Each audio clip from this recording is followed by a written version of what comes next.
Welcome to LA Currents. I'm Ann Pulice. Our guest is the newest member of the Los Angeles City Council, sworn in August 2023. Representing Council District 6, we're happy to welcome Councilmember Imelda Padilla to LA Currents. Welcome, Imelda. Glad you could join us. Well, thank you so much for having me.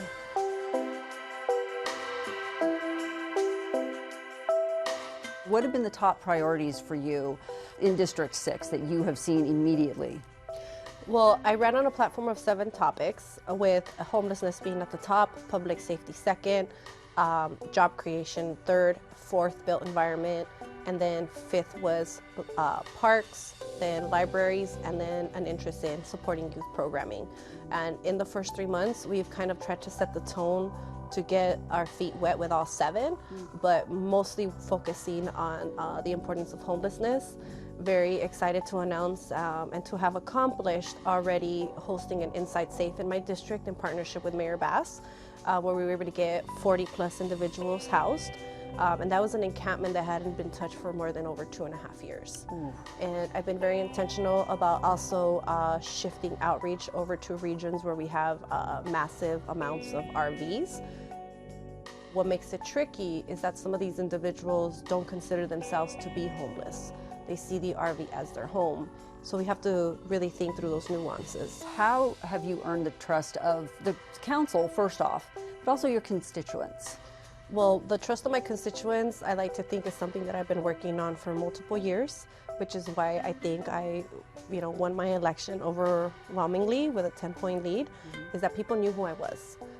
People know that I'm a hard worker, people know that I care, and people know that I pride myself on being accessible. And in terms of my council, it's one day at a time. We have to work together, because at the end of the day, what I think all members of the council want to do is improve Los Angeles. CD6 is underfunded, has been notoriously for many years. Are you working towards some things that will bring an infusion of money into your district? Absolutely. So one of the things that I think was done very correctly and has benefited the community is that as land use decisions are made and new opportunities come for big job creators, sometimes we utilize the tool of a community benefits agreement. In my district, we have been able to do some of those, and now that leasing contracts are coming up out of the Van Nuys Airport, that is definitely a model that I am looking into, because while these vendors on the airport are going to be generating millions of dollars as a job creator, it would be nice to get a piece of that profit and immerse it back into the Van Nuys community. The long-term work that you've put in is really what has gotten you to where you're at. Where do you see yourself going from here, continuing on in the city realm? Well, I have a passion for local politics, right? There was definitely a few opportunities where people in the community mentioned, are you going to look into the state seats that overlap where I live? Right. But my heart was not in Sacramento. I really like local politics, local governance. So right now I'm laser focused on the opportunity and the task at hand of accomplishing good things as a city council member. And what am I going to do immediately after that? I don't know yet.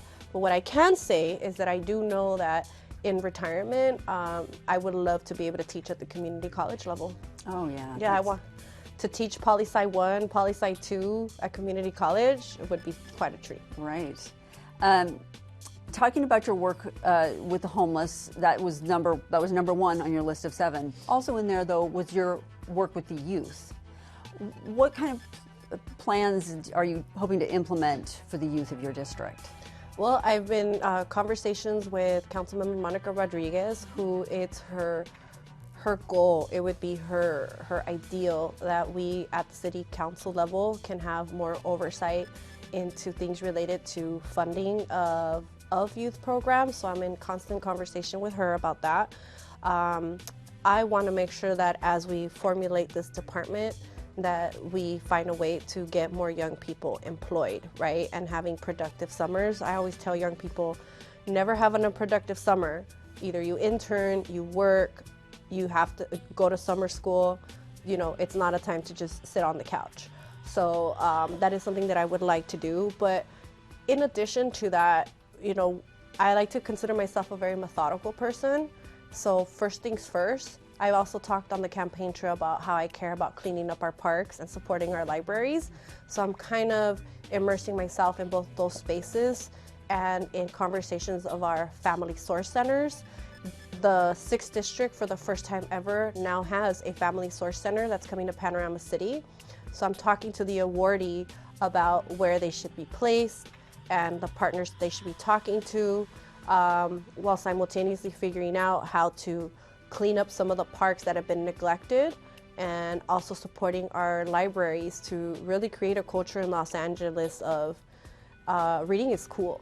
You want to grow up to be a cool, productive adult, read some books, and read every book that falls in your hands. Yeah, I agree. What does your family, siblings, your mother, what do they think of you being an elected politician in Los Angeles?